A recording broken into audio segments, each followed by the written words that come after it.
నమస్కారం. ఇప్పటికే నేను చాలాసార్లు మాట్లాడినా, మీరు చాలాసార్లు విన్నారు. కొత్తగా చెప్పే విషయాలు ఏం లేదు. దట్టు ఎల్బీ నగరంలో కొత్తగా చెప్పాల్సిన విషయాలు అసలే లేవు.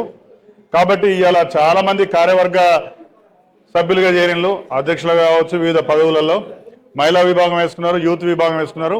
ఒకే ఒక్క మాట చెప్తా అందరికి కూడా, భారతదేశంలో కాదు ప్రపంచం మొత్తం మీద కూడా మనం ఒక లయన్స్ క్లబ్ అనే పేరింటాం. వింటామమ్మా? లయన్స్ క్లబ్ అనగానే మేము బాగా సేవ చేస్తాం, మేము బాగా ఉద్ధరిస్తామనే ఒక పేరు అమ్మంటారు. నేను లయన్ అని. అవునా? నువ్వు లయన్. మా బొలిశెట్టి సతీష్ గారు ఉన్నారు, నేను లయన్ అంటాడు. ఆయన ఉన్నారా డాక్టర్ సాబ్? మొత్తం ప్రపంచంలో ఈ మీరు చెప్పుకున్న మీ లయన్లు, మీ సింహాలు అన్ని కలిపి ఒక 24 లక్షల మంది ఉంటారు. భారతదేశంలో 2,90,000 మంది ఉంటారు. తెలంగాణ విషయానికి వచ్చి 5-6 వేల మంది ఉంటారు. జిల్లాల లెక్క వేసుకుంటే 30-40 మంది కన్నా ఎక్కువ ఉండరు. నేను ఎందుకు చెప్తాను ఈ స్టోరీ అంటే, 30-40 మంది కోసం పనిచేస్తున్న ఆ కార్యవర్గాల్లో పనిచేస్తున్న వాళ్ళే నేను లాయర్ను, నేను గవర్నర్ను, నేను రాష్ట్రపతిని, నేను కలెక్టర్ను అన్నంత ప్రౌడ్గా, అంత గర్వంగా పనిచేస్తారు. కానీ ఇలా మీరంతా ఒక 5 లక్షల జనాభా ఉన్న కులానికి పనిచేస్తాను. అంటే అలాంటి చిన్న చిన్న సంస్థలు ఎన్ని కలిపితే నీ పెరక సంఘం కావాలి అంటే, మనం చేసేది ఒక మహాసముద్రం వస్తుంటే ఆర్గనైజేషన్ పనిచేస్తున్నాం.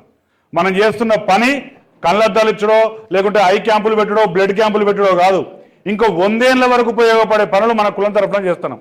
వాటన్నిటిలో కూడా సగర్వంగా మీరందరూ భాగస్వాములు కాండి. మీరందరూ మరొకరికి దారి చూపండి. వారానికి ఒక్కరోజు మాత్రమే పని చేయండి. మిగతా 5 రోజులు 6 రోజులు మీ సొంత పనులు చేసి ఒక్కరోజు కుల సంఘానికి కేటాయించిన ఇంకా 100 ఏళ్ల చరిత్రను మనం నిర్మించగలుగుతాం.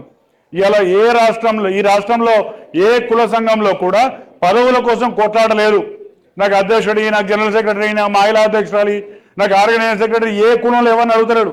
ఒక్క పెరక కులంలో ఈ పంచాయతీ అవుతుంది. మాకు పదవులు ఇస్తలేరని పోయి సంఘాలు పెట్టుకుంటాను వేరే. ఎందుకు వచ్చింది ఈ క్రేజ్? పెరక కుల సంఘంలో ఒక పదవి సంపాదించడం అనేది ఇవాళ ఒక జీవితం ఆశయం అయిపోయింది ఒక్కొక్కరికి. ఎందుకు వచ్చింది ఈ క్రేజ్ అంటే, సమాజంలో పెరక కుల సంఘంలో ఒక్క పదవి సంపాదించినా కానీ ఎంతో గౌరవం ఉంటుంది అనే ఒక పేరు ఇవాళ పెరక కుల సంఘానికి వచ్చింది. దాన్ని నిలబెట్టుకోవడానికి మీరంతా ప్రయత్నం చేయాలి.